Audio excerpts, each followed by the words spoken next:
Ele permaneceu através dos tempos. O livro de Deus, a Bíblia.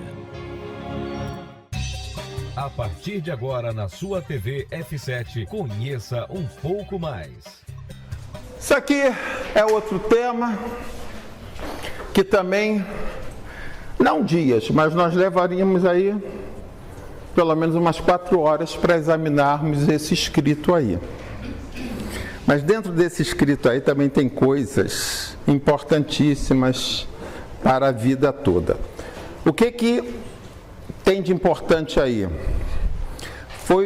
Eu levei muitos meses pesquisando para trazer provas documentais de que toda a Igreja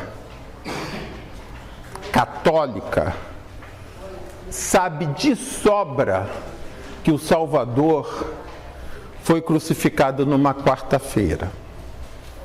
Eu estou trazendo uma série, vou citar para vocês aí uma série de provas documentais. E depois eles foram acabando com isso, foram suprimindo isso, impondo durante a época das trevas, né? Chamada época das trevas, que foi a Idade Média, que começou em 476 e se estendeu até com a queda de Constantinopla, em 1453. Então foi um milênio. Esse milênio, que a história chama de Idade Média, eles proibiram todo mundo, mataram muito. A Inquisição ia e matava dizendo que era herege. Todo mundo que tinha livros, que tinha Bíblia, tudo isso era proibido. Para vocês terem uma ideia, vocês sabem quando que a Igreja Católica permitiu que os católicos, ou seja, qualquer pessoa, pudesse ler a Bíblia sem ser excomungado? Você sabe quando foi? Não está muito longe não. Eu já era crescidinho. Foi no segundo concílio do Vaticano, que foi inclusive aqui no Rio de Janeiro, entre os anos 1962 e 1965. Até então era proibido. Até os padres eram proibidos de lerem. Até os padres se formavam padre e eles liam a Bíblia pelas encíclicas papais. Os papas iam ministrando para eles aquilo que a Bíblia... Até essa época, segundo o concílio do Vaticano, era proibido aquele que lesse a Bíblia, era excomungado, justamente para os padres poderem ser os donos da verdade, poderem dizer o que eles quisessem. Então eles proibiam. Durante a Idade Média, que eles tinham o poder estatal, eles matavam, jogavam na fogueira. E mesmo depois da Idade Média, os padres não podiam ler a Bíblia, até porque, né, foi justamente quando Lutero teve acesso a uma Bíblia por acaso, foi que ele pegou e viu um pouquinho do que estava errado. O próprio Lutero narra na história dele, né? Foi quando ele, por acaso, numa biblioteca, ele por acaso teve acesso a uma Bíblia. Então, para que outros Luteros não surgissem, era proibido. E os padres rezavam missa como? Virado. Era assim. Ou seja, justamente para ninguém entender mesmo. Era para ninguém entender, para ninguém saber. Exato, isso, tem um coro. O ritual das missas tem um coro, justamente. E é justamente para eles concentrarem na mão do Vaticano o saber. E o Vaticano dizia para os padres a verdade, e os padres, em latim, de costas viradas para o povo, rezavam uma missa. Até ontem, praticamente, segundo o Concílio do Vaticano. Só ali no Segundo Concílio do Vaticano foi que foi permitido isso mudar. E nada disso é por acaso.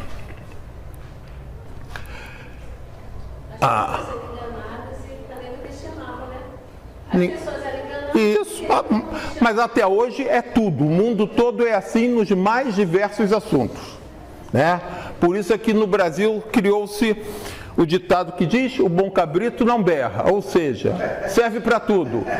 O cara bom é aquele que não questiona nada. Cabrito que berrou não presta. Cabrito bom é aquele que tudo fala, sim senhor, sim senhor, sim, senhor, é isso mesmo. Aí vem outro e diz o contrário, sim senhor, é isso mesmo. Esse é o gado bom. O gado que não é assim, é gado que tem que ter o pescoço cortado, em todos os assuntos. Nós estamos falando de teologia, mas assim em política, assim em tudo. Ok? Bom, então, eu com muita pesquisa de muitos meses, eu consegui documentos mostrando como que a igreja cultuava a crucificação do nosso Salvador na quarta-feira. Tá aqui, eu cito aqui. E não é, nada é por acaso, eu já falei várias vezes, da onde que surgiram duas expressões, quarta-feira de cinzas e sábado de aleluia.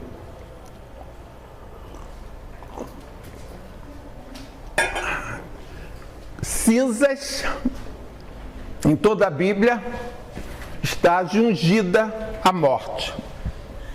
Aleluia, em toda a Bíblia, está ungida a vida, a vitória. Então, quando o povo cria, isso foram duas expressões de duas festas populares criadas pelo povo que assistiu os eventos. O povo que estava ali vendo os eventos acontecerem, quando o povo viu o que naquela quarta-feira, 14 de Abib, aconteceu, o povo viu que a esperança deles tinha acabado. Inclusive os apóstolos. Inclusive eles. Não vê? Lucas 24, aquela conversa daqueles dois discípulos de Emaús, caminhando aqueles 11 quilômetros ao lado do Salvador, né? Você não sabe, só você que não sabe. Você não viu o que aconteceu há 3 dias atrás? E agora a nossa esperança acabou tudo para nós. Porque eles retratavam o sentimento dos apóstolos, mesmo dos cristãos. Eles esperavam que aquele homem ali resolvesse os problemas deles. Todos os problemas deles. Inclusive, muitos absolvem Judas. Já se fizeram tribunais para julgar Judas. Agora, na França, agora que eu digo, há poucas décadas atrás. Com defesa, com acusação, para julgar. E chegaram à conclusão que Judas, e absolveram Judas. Porque eles chegaram à conclusão, e muitos dizem isso, muitos teólogos de renome dizem isso. O que fez Judas? Mas isso tudo está errado. Biblicamente, é fácil ver na Bíblia que isso tudo são mentiras. São coisas dos homens. Eu provo a qualquer um. Mas estou falando o pensar dos homens. Muitos homens, inclusive teólogos cristãos de renome, dizem que Judas não deve ser condenado, porque o que levou Judas a trair o nosso Salvador foi justamente para Judas queria ver os romanos prendê-lo queriam ver os romanos tentar crucificá-lo e, com isso, obrigá-lo a manifestar os poderes que ele tinha e acabar com os exércitos romanos. Que esse era o maior anseio de todos os judeus naquele momento. E se frustraram com ele quando viam um homem que não partia para a guerra física contra os romanos, ao contrário, ensinava: aquele que te ferir a face, ofereça outra; aquele que te demandar a capa, ofereça a túnica. Isso frustrava todos os judeus. E é por isso que até hoje os judeus, é um dos porquês, não só, mas é um dos porquês que os judeus até hoje dizem que aquele não pode ser o Salvador. Eles continuam esperando o Salvador, porque a leitura que eles fazem do Antigo Testamento mostra que o Salvador viria como libertador do povo judaico. E aquele não libertou eles. Ao contrário, proibiu eles de entrarem em conflito bélico contra os invasores. Então eles falam: então nós temos que continuar esperando o nosso libertador. Esse é um dos porquês. E o surpreendente é que teólogos cristãos compram esse pacote podre e dizem que foi por isso que Judas traiu. Eu também acreditaria nisso, porque isso tem uma lógica. Isso não parece lógico? Parece. Era uma forma de obrigá-lo a manifestar o poder. Judas viu ele fazer tanto milagre. Judas viu ele trazer morto podre de 4 dias à vida. Viu ele tanta coisa e falou: não, ele só não quer fazer o que a gente quer, né? Ele só não quer acabar com os exércitos romanos. Eu vou obrigar ele a acabar com os exércitos romanos. Isso é lógico. Isso faz lógica. Mas a lógica humana, por mais lógica que seja, tem que ser jogado para a lixeira quando a palavra da verdade disse qual é a verdade no tema. É isso que eu quero, isso é o mais importante para vocês aprenderem. E nós vamos encontrar em N textos bíblicos. Por exemplo, vou citar alguns rápidos, não vou pedir para ler não, em João, no capítulo 6, a partir do versículo 63 até o versículo 70, até o versículo 71, o nosso Salvador, ele vai dizer assim: não vos escolhi vós, os 12, e entre vós escolhi um ladrão. Ou seja, o texto está dizendo que Judas foi escolhido para ser apóstolo justamente porque era sabido que ele era ladrão. Então, o texto está dizendo, não foi por, ainda que erradamente, não foi por um altruísmo que ele fez o que fez, é porque ele era ladrão. E foi justamente porque o onisciente sabia disso é que escolheu ele. Entendido isso? Nós vamos encontrar, por exemplo, em Atos 1, 25, nós vamos encontrar lá dito que Judas, ao trair e se suicidar, ele foi para o seu devido lugar. Ou seja, ele estava fisicamente num local que não era o dele. Ele estava num grupo que nunca foi o grupo dele. Com a traição e o suicídio, o texto diz que ele foi para o seu devido lugar, da onde espiritualmente ele nunca saiu. Está lá escrito. Então não tem... Nós vamos encontrar em outro versículo, que eu não vou puxar pela cabeça agora, mas que diz que ele tinha bolsa, ele era o tesoureiro do grupo e roubava, porque era ladrão. Nós vamos encontrar em 1 de João 2,19, vamos ler esse versículo. 1 João 2,19. Porque é coisa agradável que alguém, por causa da consciência para com Deus, sofra agravo, padecendo injustamente. Não é isso que está, não. Você leu errado. Saíram de nós. Exatamente. Não eram de nós. Porque se fossem de nós, ficariam conosco. Exatamente. Mas isto é para que se manifestasse que não são todos de nós. Exatamente. E a palavra diz que aquele que é nosso, ele já era nosso antes de Adão ser criado. Eu mostro mais de uma dezena de versículos bíblicos espalhados pela Bíblia, dizendo isso para quem leia.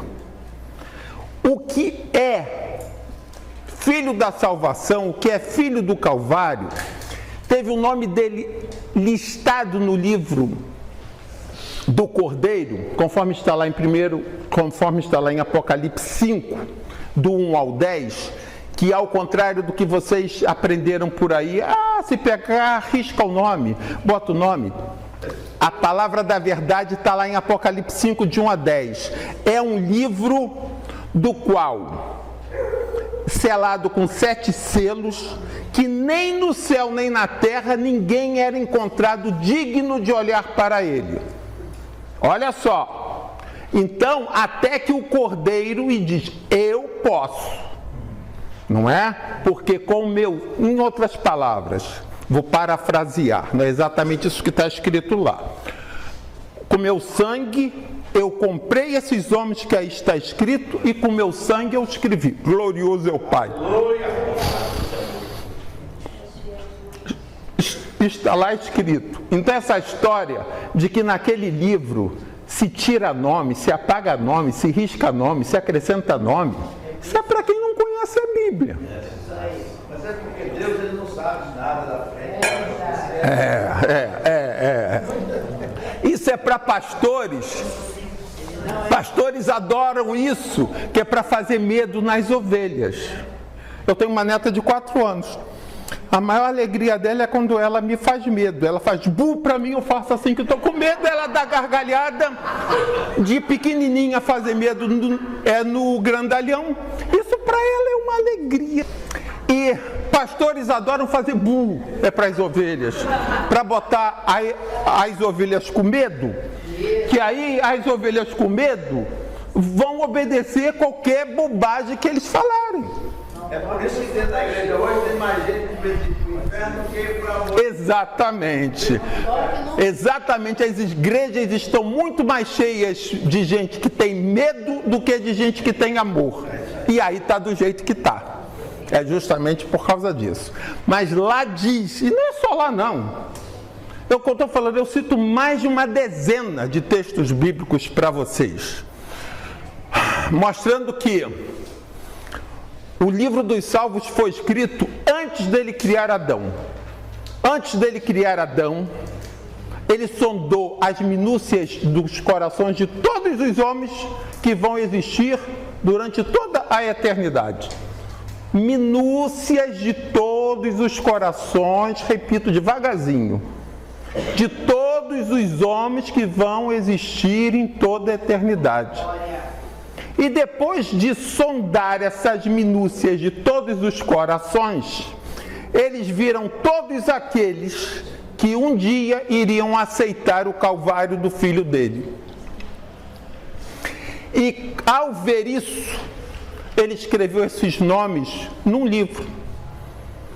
Escreveu com o sangue do filho, selou com o sangue do filho, e diz que só o próprio filho, numa época ainda futura, vai poder abrir esse livro. Então, até essa época, quem diz que se risca nome, se acrescenta nome, é porque não conhece a Bíblia. Gosta de fazer bu para as pessoas, conforme diria a minha neta. Ok? Essa é que é a verdade. Mas Posso perguntar ou só? pode perguntar. Então, Não, aí a pessoa vem e ela aceita, ela vem para Cristo. Aí você vai dizer, aí depois ela cai na gandaia, ela faz isso, faz aquilo outro, aquilo. É a pergunta de sempre, não é isso? Você e mais uns 10 pelo menos aí, no mínimo 10, vocês estão pensando a mesma coisa. Eu sei que é isso. E é justamente nessa linha de raciocínio que parece lógica a mim e a você, parece lógica a nós homens, é que os pastores fazem burro para as suas ovelhas. Mas a nossa lógica, por isso que Isaías 55, versículos 8 e 9 diz que os meus pensamentos não são os seus pensamentos. A nossa lógica está muito abaixo da lógica do Eterno. É justamente por causa disso. Preste atenção. Espera. Deixa eu responder ela, depois eu deixo outros perguntarem. Então, isso são lógicas humanas, mas o que eu ia falar? Velho não pode ser muito interrompido, não. Entendeu? Velho, às vezes, ele se pergunta, quem sou eu? O que eu estou fazendo aqui? Entendeu? É mais ou menos assim. Mas vamos lá. Mas eu volto. Eu recupero lá no HD. Então, a lógica diz isso, minha filha. E é justamente este pensamento que faz com que 99,9% dos teólogos e, consequentemente, dos cristãos não consigam entender o livro de Jó. É justamente por isso. As pessoas começam a ler o livro de Jó e logo no capítulo 1, a partir do versículo 6, vão encontrar o Eterno, aparentemente o Eterno, que o reverendo Francisco já explicou isso para vocês 500 vezes, que não é o Eterno ali falando, mas aparentemente, conforme eles pensam que é o Eterno, dialogando com Satanás, que é outro absurdo. O Eterno nunca dialoga com Satanás. E o Eterno pergunta para Satanás, de onde tens vindo? Ele fala, tenho vindo de rodear a terra. Aí ele fala assim, tem visto meu servo Jó, homem íntegro, reto, temente a Deus, que se desvia do mal? Aí depois de lerem isso, ali no versículo 8, do capítulo 1 já, depois vão ler a mesma coisa no capítulo 2, já no versículo 2, pronto, acabou. Agora todo mundo já sabe tudo sobre o livro de Jó e tudo que vem depois, até o capítulo 41, as pessoas não vão ver o quanto Jó blasfema, não vão ver o quanto Jó amaldiçoa o Eterno, o quanto Jó diz que aquele era um Deus venenoso que o envenenava desde o nascimento dele. Não conseguem ler isso. Está lá escrito repetido, mas como se ele já começa a dizer isso? É justamente por causa desse pensamento. Mas deixa eu te dar uma explicação que eu sempre dou e que sirva para todos. Neste momento, existe muita gente dentro das igrejas fazendo assim, fazendo assado, falando a opção de coisas, gente ali com títulos mais diversos de ovelha, de obreiro, de diácono, de presbítero, de pastor, de bispo, de apóstolo, de semideus. E conforme está lá em Mateus 7, de 21 a 23, está lá, muitos naquele dia me dirão, Senhor, Senhor, eu, em teu nome, não expulsamos demônios, não profetizamos, não fizemos uma porção de milagres. E ele vai dizer, nunca vos conheci, para o fogo do inferno maldito. Ou seja, minha filha, enquanto, ao mesmo tempo que neste momento isso está acontecendo dentro das chamadas igrejas, eu garanto a você que neste momento tem muita gente dentro de centro de macumba, que é a coisa que mais horroriza ao nosso Pai em toda a Bíblia é a idolatria a outros ídolos, mas tem gente fazendo isso, afrontando Ele terrivelmente. Tem gente em centro de macumba, tem gente bêbado caído na rua, na sarjeta, no vômito. E neste momento ele está dizendo sobre vários, não todos, que isso tudo afronta ele, mas ele está dizendo sobre vários desses. Está vendo lá o meu servo João, meu servo Pedro, meu servo sei lá das quantas? Homem íntegro, reto, temente a mim e que se desvia do mal. Mas como pode? O inferno enlouquece com isso. Ele é doido. Ele não vê, ele não sabe o que diz, não é porque ele é o único que sabe o que diz. Porque todo mundo só consegue enxergar aquilo que os olhos estão vendo. Ele vê o final das coisas.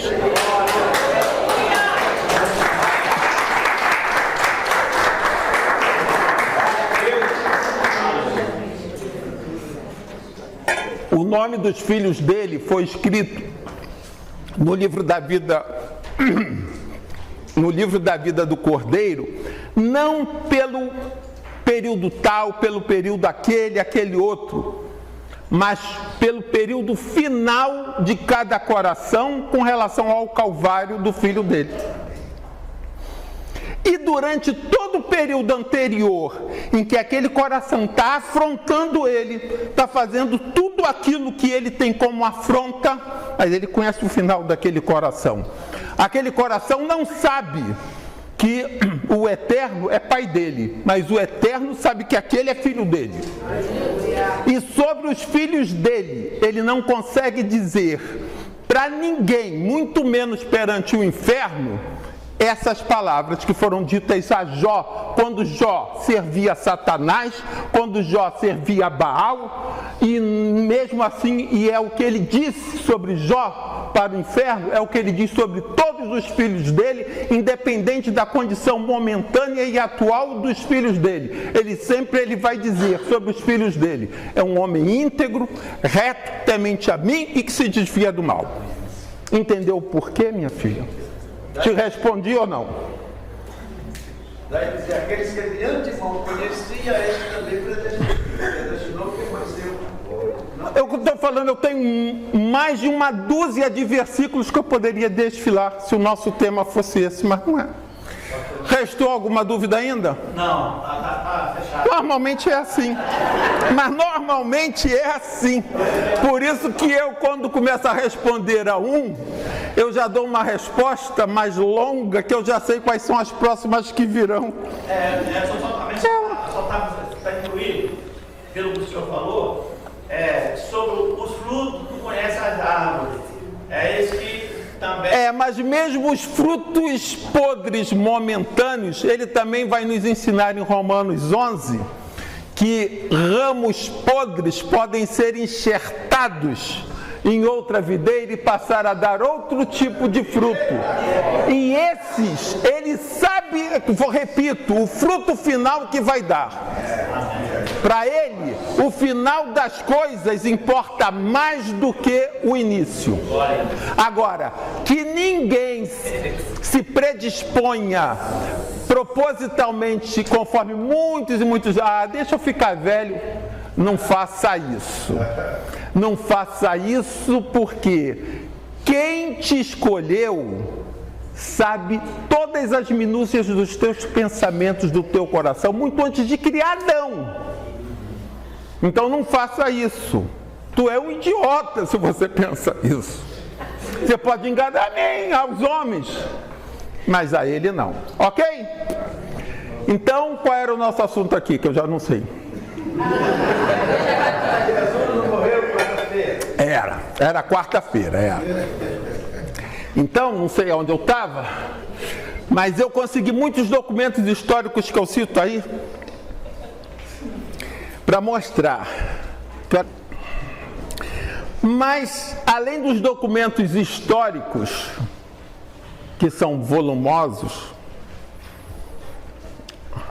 que eu consegui pesquisando, até em jornais.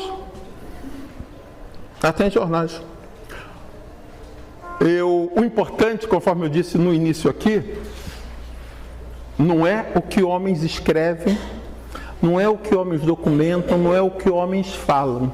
É o que a palavra da verdade fala. Então aqui tem provas de montão, mas que não dá para a gente, nem 10% do que está aqui a gente analisar. Não dá. Mas vamos pensar um fato aqui ou outro na Bíblia, porque é o que eu digo, o importante é o que a Bíblia diz. Então vamos ler. Vamos ler, por exemplo, Lucas 6, versículo 1. Eu quero que pelo menos 4 pessoas diferentes leiam para ver se encontra uma tradução correta. Dificilmente eu vou encontrar uma tradução correta em 4, mas vamos ver, vamos tentar. E sucedeu que no dia de sábado passava Jesus pela cidade. Está errado. Outro. E sucedeu que no segundo sábado. Aí já está correta. Você vê a diferença. Num sábado, ali já diz, num segundo sábado. Em outras vai dizer, no segundo sábado após o primeiro. Certo sábado. Dia de repouso. Certo sábado também está errado. Porque ali está mostrando que é num segundo sábado. Que data foi esse acontecimento que Lucas está narrando? Dia 15 de abril. 14. Um dia de repouso. Pera aí. Outra coisa que vocês devem aprender. Esses títulos todos que vocês encontram na Bíblia de vocês, aquilo não é Bíblia. Tanto que se vocês pegarem 10 traduções diferentes, cada uma está com um título diferente. Aquilo são títulos que as editoras colocam segundo o entendimento da editora. Então, os títulos não são Bíblia. Não é título não, o versículo mesmo começa assim. Como que diz? Como que? E o que diz? Sucedeu que um dia de repouso. Entendi. Eu pensei que fosse título, porque você usou a palavra repouso e todas as traduções dizem sabá ou sábado. Aí por isso que eu pensei. Então, entendi. Então, lê conforme está aí. Sucedeu que um dia de repouso, Jesus se acabou. Mas está errado. Não é por acaso que você vai encontrar algumas traduções corretas que dizem no segundo sábado após o primeiro. Peshita, deixa eu lhe dar uma explicação. Essa daí é a tradução do eu comprei ela também. Esqueci o nome dele. Eu comprei ela também. Esqueci o nome do homem. É um brasileiro que é um procurador da República e que adotou o nome hebraico. Ele usa o nome hebraico aí. Mas ele é brasileiro, trabalha aqui no Rio de Janeiro e é procurador da República. Encontrou o nome dele aí? Está logo aí. Logo nas primeiras páginas aí. Vem o nome dele, o nome português dele, o nome de batismo e o nome que ele adotou judaico. E até a profissão dele. Está aí. Eu adquiri essa Bíblia. Todas que eu vejo que saiu, eu vou lá e compro. Para ver essas diferenças. Essa daí conserta muita coisa que outras trazem errado, mas também tem os seus erros. E tem mais de uma peshita. Uma com tradução diferente da outra. Eu mesmo tenho 2 ou 3 peshitas com traduções diferentes. Porque tudo quando passa pela mão dos homens, acontece isso. E a Bíblia nos narra isso, gente. Já estou saindo de novo. Da quarta-feira, e estou voltando ao início. A Bíblia nos mostra isso. Aonde a própria palavra da verdade nos alertando que seria assim com ela, com a palavra. Alguém lê 1 Coríntios 13:9.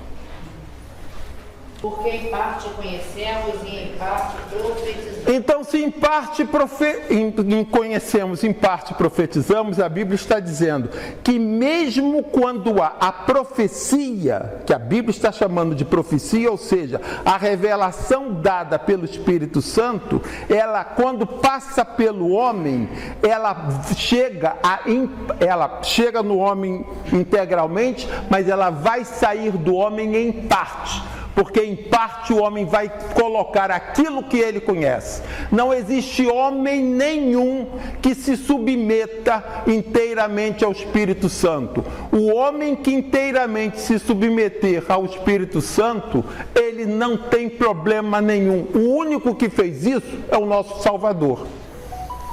Então ela está dizendo, mesmo os que são usados pelo Espírito Santo para profetizar, eles em parte conhecem e em parte profetizam. Eles pegam a revelação dada pelo Espírito Santo e colocam ali um pouco do entendimento deles. A Bíblia se farta e mostra isso, se farta. Alguém lê Hebreus 1:1. Voltamos ao início. E isso realmente, saber isso é o mais importante para vocês entenderem qualquer assunto. Alguém lê Hebreus 1. Havendo Deus antigamente falado muitas vezes e de muitas maneiras aos pais pelos profetas, a nós falou nesses últimos dias pelo Filho. Por que ele vai dizer? Havendo o Pai, essa palavra Deus aí foi enxertada. Havendo o Pai antigamente falado de muitas maneiras aos homens pelos profetas, os profetas dele. Não eram profetas de mentira, não, eram os profetas dele. Ele vai dizer, nos últimos tempos ele viu a necessidade de nos falar por meio do Filho. Por quê? Porque os profetas dele não pegavam as verdades que o Espírito Santo inspirava e mudavam um bocadinho segundo os seus entendimentos. É verdade. Senão não precisava ele ter mandado o Filho. Querem ver também? Olha, a gente tem muito. É que a gente lê, fica anos, decora, recita e não entende. Querem ver? Alguém lê Mateus 5, 17 e 18. Não penseis que vim destruir a lei ou os profetas. Não vim destruir, mas cumprir. Porque em verdade vos digo que, até que o céu e a terra passem, de modo nenhum passará da lei um só i ou um só tio, até que tudo seja cumprido. Ou seja, ele está dizendo, nada, nem a coisa mais mínima, que é um pingo que esteja na lei, eu vim para revogar, nem deixará de ser cumprido. Fica, você que leu aí, fica com aí abertinho. Ah, você está no celular. Então, aí diz que ele está afirmando que ele não veio destruir, não veio revogar nem um pingo da lei, mas para cumprir integralmente tudo. Mas não é isso que a gente lê, não é isso que os livros ensinam, não é isso que os doutores ensinam, os teólogos, os livros escritos, eles dizem para nós que o Antigo Testamento foi para os judeus, para a igreja é o Novo Testamento, ou seja, o Antigo Testamento tem alguns, como um absurdo do Caio Fábio, dizer que por ele arrancava o Antigo Testamento da Bíblia dele e jogava no lixo. Muitos, como o Caio Fábio, chegam a esse extremo de blasfêmia. Entendeu? Mas esse é o novo Caio Fábio, que já teve um antigo Caio Fábio. Mas, no entanto, o Salvador, ele diz que ele não joga nem um pingo. Quando ele fala da lei, não existia Novo Testamento. Quando ele está falando isso, só existia o chamado Antigo Testamento. E ele está dizendo que não revoga nem um pingo do que está ali. Entendido isso? Mas vamos continuar lendo aí mesmo. Você leu o 17 e o 18. Agora lê o 21 e o 22. Aí mesmo, nesse mesmo capítulo 5. Ouvistes que foi dito aos antigos. Quem são esses antigos? Os profetas, que foram usados pelo Pai para escrever o chamado Antigo Testamento. Ouvistes o que foi dito aos antigos. Leia. Não matarás, e quem matar será réu de juízo. Eu, porém... Peraí, Titia até ensinou pra gente quando é que se usa. Eu já falei isso a última vez que eu estive aqui, inclusive eu falei sobre isso. Quando é que a gente usa essa conjunção adverbial? É a conjunção adverbial de alguma coisa aí, que eu sabia isso há mais de 50 anos atrás. Me ensinaram isso, eu estou com 70, eu tinha ali uns 12, 14 anos quando a titia Teté me ensinou isso, então tem tempo as pampas para chuchu a beça. Então aprendi que essa conjunção, mas porém, todavia, contudo, entretanto, a gente usa quando em seguida nós vamos negar, contrapor alguma coisa que veio no período anterior. Não é assim que a titia Teté ensinou a todos nós? É. Então, quando ele diz, disseram-vos os antigos, os profetas, eu, porém, vos digo. Quando ele diz isso, o que ele está dizendo? Vou lhes dizer uma coisa diferente, uma coisa nova. Uai, então ele não fala coisa com coisa. Porque ele tinha acabado de dizer que ele não revoga nem um pingo, nem um ponto. Não é assim? E agora vem com coisa nova? E ele vai repetir isso, vai vir em série agora. Vai vir em série. Ele vai repetir esse período em série. Disseram-vos os antigos, eu porém vos digo. Disseram-vos os antigos. E cada um ele vai trazer. E aí? Na última vez que eu vim aqui, eu falei isso para vocês. Isso quer dizer o seguinte: que ele não ia revogar absolutamente nada da lei. Ele ia cumprir integralmente a lei. Mas o entendimento que os profetas que foram usados pelo Pai para escrever a lei e que os homens tinham e continuam até hoje tendo da lei, estava errado. Não a lei. É isso que ele está dizendo. Por isso que ele diz, eu vim cumprir até um ponto da lei. Agora, se vocês pegarem cada frase dessa que ele diz, disseram-vos os antigos, eu, porém, vos digo, e pegar o que ele diz em seguida, vocês vão ver que ele não revoga o que estava escrito sobre aquele ponto, sobre aquela questão, sobre aquele assunto, mas ele está trazendo um acréscimo de entendimento sobre aquele assunto diferente do que se tinha. Por exemplo, esse disseram-vos os antigos, aquele que matar será réu do fogo do inferno, diz, eu, porém, vos digo, aquele que chamar o seu irmão de raca, já é réu. Uai! O que ele está dizendo? Matar não é só com faca, com tiro, é no coração também. Para o Pai, se você amaldiçoar o seu irmão no seu coração, você matou o seu irmão no seu coração, e para o Pai você é assassino do mesmo jeito. O que o Pai quis dizer quando ele proibiu que se matasse é muito mais do que simplesmente dar tiro, dar facada e dar paulada. É isso que ele está dizendo. Ele não está revogando nada do que estava escrito, mas ele está, sim, revogando o entendimento que os homens deram para aquilo que foi escrito. E com todos os outros assuntos que vêm em seguida a mesma coisa. Para quem acha que a graça é mais fácil. Exatamente. Aí tudo dizem assim, a minha graça te basta. Esse é aquele que vai ser analfabeto bíblico a vida toda. Quando entra por esses caminhos assim. Vocês entenderam? E teríamos mais outros textos para mostrar a vocês. Em suma, nada na Bíblia é sem valor. Nada. Ali está a palavra da verdade. Agora, é bem verdade, repito. Vamos ler mais 2 textos. Alguém lê Isaías 29, de 10 a 13. Para vocês tentar solidificarem na cabeça de vocês essas verdades. Que a Bíblia, ali está a palavra do Eterno, Mas ali está a palavra do Eterno, já misturada com o entendimento dos profetas e com o entendimento dos tradutores, mas que ela tem um poder tal que ela se impõe, ela te permite alcançar a verdade do Eterno com tudo isso.